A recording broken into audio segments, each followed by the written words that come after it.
The festival in Las Vegas has really gathered a whole lot of American rappers, actors, and lots of others, and even African actors, the best of its kind, are there at the moment. Likes of Davido, cooling off with Chris Brown, cooling off with Dababy, and the rest of others, Usher, and the rest of others. Anyway, this is a little highlight from the entire show there in Las Vegas. It has been 2 days of fun-filled entertainment. Enjoy. Don't forget to subscribe. Drop a comment in the comment section.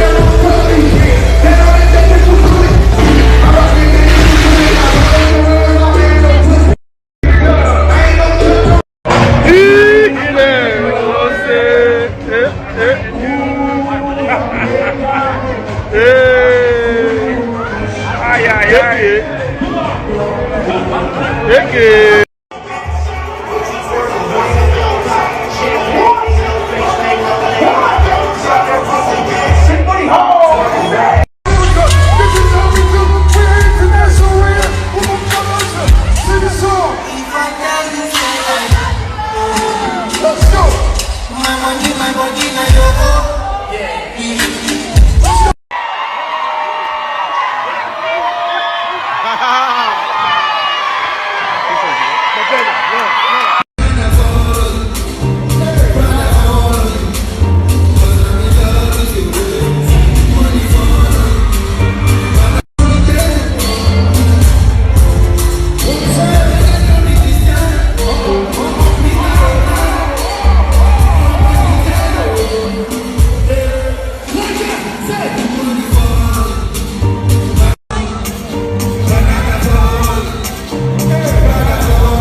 Good.